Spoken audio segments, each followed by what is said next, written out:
경매 시장에서 돈을 벌기 위해서는 좋은 걸 하는 게 아니라 남들이 안 볼 만한 거를 해야 되는 겁니다. 안녕하세요. 안녕하세요. 자, 오늘 주제는요. 빌라와 아파트를 비교하는 영상인데요. 네. 아파트 거래량이 서울 수도권은 많아졌다. 그런 것과 대비해서 빌라는 찬바람이 분다. 우리는 어떤 시장에서 기회를 찾아야 되는가? 어떤 물건으로 돈을 벌어야 되는가? 이런 얘기를 또 해보려고 합니다. 좋습니다. 일단 뭐 헤드라인 위주로 보면 서울 아파트 거래량이 2년 9개월 만에 5천 건대를 회복했다. 거래량이 늘고 있다. 전세가가 오르고 매매가가 오른다고 하니 내 집 마련을 미뤘던 분들 또는 투자를 미뤄왔던 분들께서 이제 집을 사기 시작하신 겁니다. 덧붙여서 공급량도 부족하고 대출이자도 지금 떨어지고 있거든요. 지금이라도 대출 받아서 사도 괜찮겠다라는 생각을 이제 하게 되시는 것 같습니다. 서울 아파트 거래 살아나고 지방 빌라는 침체. 여전히 취득세 중과나 다주택자를 향한 여러 가지 중과들이 있기 때문에 부동산 투자를 한 가구에서 여러 채를 적극적으로 하진 못하거든요. 아무래도 취득세 8% 12% 적용돼 있으니까. 자, 그러면 어떤 동기가 발생되냐면 똘똘한 한 채로 모이게 돼요. 똘똘한 한 채를 어디에 두겠어요? 보통의 사람이라면 앞으로 가격이 올라갈 만한 곳에 두겠죠. 그렇다 보니까 지금 올라가고 있는 대로 집중이 되는 겁니다. 거기에 몰리니까 거기는 더 올라가고 나머지는 외면받게 되는 거죠. 내가 가지고 있는 자본 안에서 최대로 좋은 데를 집을 사는 거죠. 쓸 수 있는 카드가 한 장, 두 장밖에 없는데 그 한 장, 두 장을 다 똘똘한 곳에 모으는 거죠. 지방보다는 아무래도 서울 지역. 내 집이 만약에 뭐 지방에 있다면 월세로 살고 내가 투자는 서울 지역, 경기 지역, 오를 만한 곳에 하는 사람들도 굉장히 많다는 거죠. 그렇다 보니까 아무래도 수요가 살아나야 그 지역의 분위기가 살고 매수를 해야지 가격이 올라가는 건데 그런 사람들이 다 수도권에 몰리니까 아무래도 지방, 빌라 이런 것들 조금 외면을 받게 되는 거죠. 세 번째는 이제 더 이상 짓지 않는 빌라 착공에 10분의 1 토막이 났다. 합리적인 생각이죠. 지금 빌라를 지어서 분양을 한다고 했을 때 수익성이 안 나오고 왜냐면 건설 자재값, 토지를 매입할 때는 지금이 아니라 1년 전, 2년 전 금리로 받았을 테니까 대출 이자도 올라가고 건설 자재값 그리고 인건비 이게 계속 올라가고 있다 보니까 빌라를 짓게 되면 마이너스가 더 커지게 되는 현상이 발생을 합니다. 제가 그것도 기사 한번 드릴게요. 실제로 지금 대규모로 공사 계획이 돼 있던 뭐 호텔이라든지 좀 하이엔드급 오피스텔 이런 것들이 건설 현장에 멈춰 있는 데가 많이 있거든요. 왜 안 짓고 있겠어요? 그 큰 토지를 매입해서 이자가 엄청나게 나가고 있을 텐데 왜 멈추겠어요? 짓는 순간 나가는 돈이 뭐 2배, 3배 이렇게 커지는 겁니다. 그런 점에서 지금 짓지 않는 빌라, 사실 빌라뿐만 아니라 지금 호텔이라든지 여러 가지 오피스텔 이런 것도 멈춰 있는 거는 기정사실화돼 있는 거고 그게 합리적인 판단인 거죠. 저희는 항상 사실 못난이 물건이라고 하죠. 네. 사람들이 많이 몰리지 않은 물건이나 혹은 그 지역을 보고 있는데 못난이 물건에 입찰해야 하는 이유가 있을까요? 우리가 바라보는 거는 일반 시장이 아니라 경매 시장이기 때문에 그래요. 경매는 좋은 물건 사러 오는 시장은 아니에요. 당연히 아파트 하고 싶죠, 누구나. 근데 아파트를 경매 시장에서 바라봤을 때 입찰했을 때 돈을 벌 수 있는 기회가 거의 없더라는 겁니다. 입찰자가 너무 많아지니까. 경매 시장에서 돈을 벌기 위해서는 좋은 걸 하는 게 아니라 남들이 안 볼 만한 거를 해야 되는 겁니다. 서울의 아파트, 수도권 아파트가 이제는 경매 시장에서 돈 벌 기회가 없다라고 얘기한 게 이제는 사람들이 너무 많이 몰리니까. 수도권을 볼 거면 빌라, 오피스텔을 봐야 되고 지방을 갈 거면 남들이 보지 않는 나홀로 아파트라든지 대단지 아파트는 사실 지방에서도 경쟁이 굉장히 여전히 치열하다고 저는 느끼고 있어요. 그런 점에서 봤을 때 좀 남들이 안 볼 만한 걸 봐야 된다. 그래야지 우리가 경매로 싸게 낙찰을 받을 수 있으니까. 경매는 싸게 받아서 싸게 시장에 공급해야지 매도가 되는 겁니다. 싸게 받았는데 제값에 팔라 그래도 제값에도 잘 안 팔려요. 매물 중에서 가장 싸야지 거래가 가장 빨리 되거든요. 우리 교육생들이 한 달 만에 팔고 2달 만에 팔고 왜 그러겠어요? 지금 나와 있는 매물들보다 월등히 싸게 내놨기 때문이거든요. 그럴 수 있으려면 싸게 내놓은 매물보다 더 싸게 받아야겠죠. 그게 가능하려면 입찰 인원이 10명이 넘어가면 안 됩니다. 경쟁자가 줄어듦으로써 우리는 싸게 받을 기회가 더 커지는 거죠. 못난이 물건일수록 공부를 더 해야겠죠. 아파트 조사하는 거랑 빌라 조사하는 거는 난이도가 굉장히 차이가 크거든요. 근데 우리가 사실 이걸 통해서 3천만 원, 4천만 원 더 벌 수 있는 거면 공부를 해서 못난이 매물을 입찰을 할 수가 있거든요. 우리 교육생들이 한 달 내내 뭐 2달 내내 자격증 공부하듯이 공부해서 입찰하는 게 아니에요. 방법만 알려주면 누구든지 입찰을 할 수가 있고 아파트가 아니라 빌라, 오피스텔이라는 태생적으로 갖고 있는 약간 선입견이랄까요? 빌라, 오피스텔은 뭐 투자하는 게 아니다 이런 말들이 정말 많잖아요. 역으로 우리는 그 기회를 이용하는 겁니다. 우리나라 사람들이야 좀 그렇지만 매도하는 사례들을 보면 네. 외국인도 꽤 많은 것 같아요. 외국인 실거주자들. 군산의 아파트를 외국인한테 매도를 했거든요.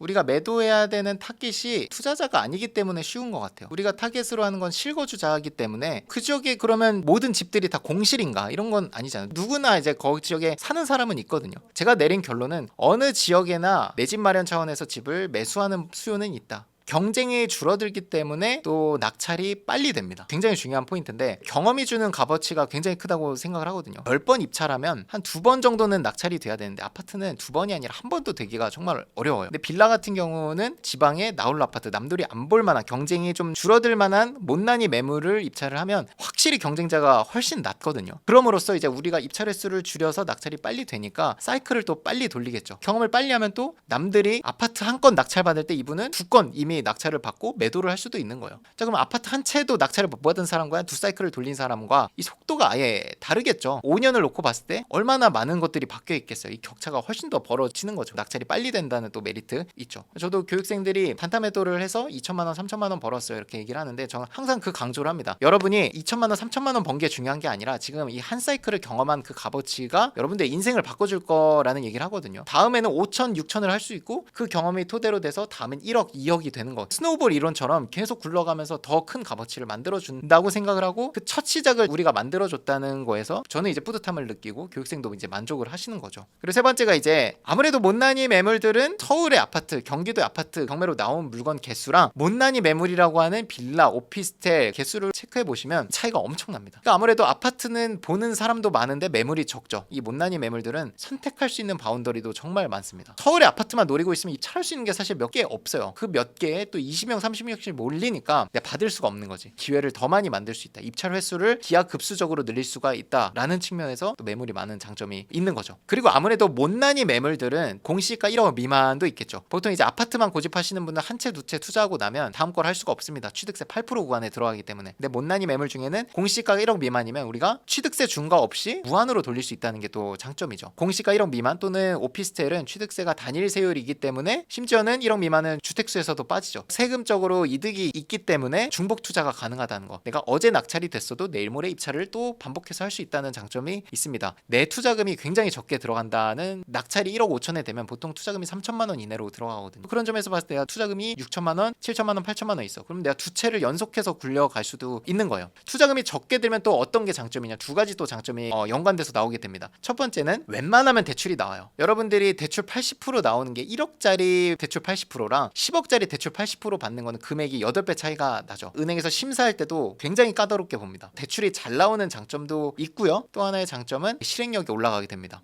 훨씬 더 빠르게 실행을 하고 반복해서 실행을 할 수 있다는 거죠. 묶이는 돈 자체도 적고. 선입견들을 깨고 이 장점들을 알게 되면 아파트를 보셨던 분들도 이제 빌라, 오피스 이런 것들을 입찰 적극적으로 하시거든요. 사례로 증명을 하니까. 궁금한 게 있는데 본인이 경매하실 때 네. 못난이 물건만 하시는지. 그랬던 것 같아요. 저는 없던 질문이라 제가 한번 되새겨 봤는데 저는 항상 그랬네요. 첫 시작이 저는 화곡동에 있는 빌라였거든요. 2018년도 6월인가 그랬어요. 저도 첫 물건 낙찰 받기까지 6번 입찰을 사실 했었거든요. 아파트도 있었고 뭐 다양했지만 해보니까 아파트에서는 내가 원하는 차익을 누리긴 좀 어렵겠더라고요. 다들 아파트기 때문에 좀 미래지향적으로 가격을 쓰시는 것 같아요. 3, 4억 넘어가는 물건은 아예 입찰을 안 하시는 것 같아가지고. 네, 저는 돈이 정말 많아도 쪼개서 투자를 하지 한 곳에 넣진 않거든요. 제가 가진 돈 안에서 적절히 분배를 해야 된다고 생각을 하고 분배된 그 금액이 커져서도 안 된다 생각을 합니다. 6천만 원 이상 묶이는 거는 사실 바람직한 투자라고 생각은 하지 않습니다. 그리고 저는 항상 투자를 할 때 수익률 계산을 하는데 수익률을 올리는 방법이 두 가지가 있습니다. 내가 들어가는 투자금을 낮추는 것도 수익률이 올라가고요. 비싸게 팔아도 수익률이 올라가게 되거든요. 전자랑 후자 중에 어느 게 더 쉽냐면 투자금을 줄이는 게 훨씬 더 쉽습니다. 시장가보다 비싸게 팔려고 하면 시간이 오래 걸리면서 수익률이 악화가 돼요. 왜? 대출이자가 계속 나가니까. 근데 내가 애초에 들어가는 돈을 줄이는 방법은 되게 쉬워요. 애초에 내가 그런 물건을 찾아도 되고요. 근데 파는 건 내 의지대로 잘 안 돼요. 사주는 사람이 있어야 되거든. 제가 애초에 소액인 물건들만 보는 이유가 수익률을 생각을 하는데 그 수익률을 늘리는 방법 중에 비싸게 파는 방법보다 저는 투자금을 줄이는 방법을 항상 고민하기 때문에 작은 물건들에 많이 입찰을 하는 편이죠. 투자금이 적게 묶이잖아요. 그럼 내가 여기서 욕심을 더 줄일 수도 있어요. 5천만 원 차익 누릴 수 있었던 거를 그냥 뭐 2천만 원 깎아주고 3천만 원만 벌지. 그래도 수익률이 막 80% 이렇게 나와.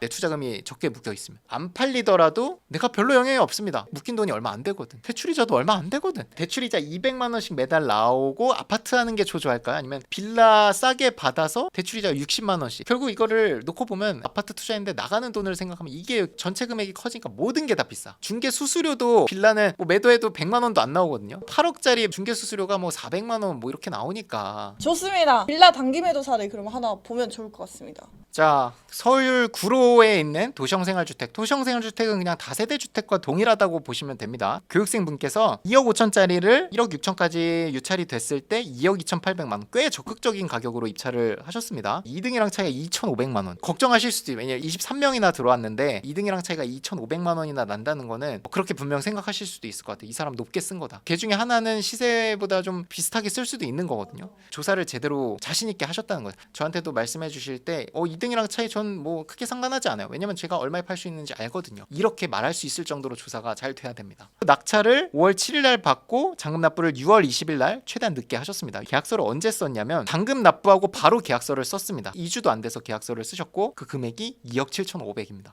그러니까 세전으로 4,800 정도 차익이 있는 거죠. 잔금 납부가 9월 10일이긴 하네요. 한 3달치 대출이 안 되겠다. 각종 세금이나 뭐 이런 거는 제가 뭐 따로 계산을 해보진 않았지만 뭐 정말 많이 잡아서도 한 1,000만 원 정도? 1,000만 원 나와도 얼마가 남는 거냐면 3,800만 원이 남는 거죠. 와 진짜 누구 연봉이네. 근데 여기에 들어간 투자금 얼마일까? 80% 대출 나왔다고 계산을 하면 뭐 5천만 원? 러프하게 6천만 원으로 보겠습니다. 초기 투자로 6천만 원 넣어서 3천만 원 벌었으니까 수익률이 그것만 해도 50%네요. 이분은 이걸로 이제 확신이 됐다고 하더라고요. 개봉동에서 매도를 했잖아요. 앞으로 개봉동 물건만 계속 봐도 돼요. 비슷한 물건 나오면 자기가 팔아봤으니까 얼마나 확신이 있겠어요. 거래한 중개사도 이제 알고 있는 거고 시세조사도 그 중개사에 물어보면 되는 거고. 그러니까 이 한 번의 경험이 이 값어치가 이렇게 사실 큰 겁니다. 이런 기회가 너무 사실 많다는 거예요. 사실 서울 지역은 지금 싸게 받을 수도 있고 갖고 가도 좋아요. 너무 아쉬운 건 요즘 허그에서 너무 서울 지역 다 입찰을 하고 있어서 5월 초라서 이게 가능했는데 지금 6월 중순 말부터 해서 허그가 너무 적극적으로 입찰을 해서 이것도 보면은 채권자가 지금 주택보증공사거든요. 그래서 지금은 어떻게 해야 되냐면 보증공사가 채권자인 건 다 넘겨야 됩니다. 얘네들이 다 입찰을 해요. 웬만하면 서울 지역에 있는 건. 얘네들도 아는 거야. 이거를 포기하는 게 아니라 자기네들이 갖고 가야 돈을 벌 수 있다는 걸 이제 기관에서도 아는 거예요. 그렇다고 포기하는 게 아니라 허그 보증공사가 아닌 뭐 채무자 점유라든지 일반 임차인이 살고 있는 거 보증공사 없이 이런 거는 입찰 안 합니다. 얘네. 그래서 나머지에서 좀 기회를 찾으면 또 기회가 있지 않을까 생각을 합니다. 오늘도 고생 많으셨습니다. 고생 많았습니다.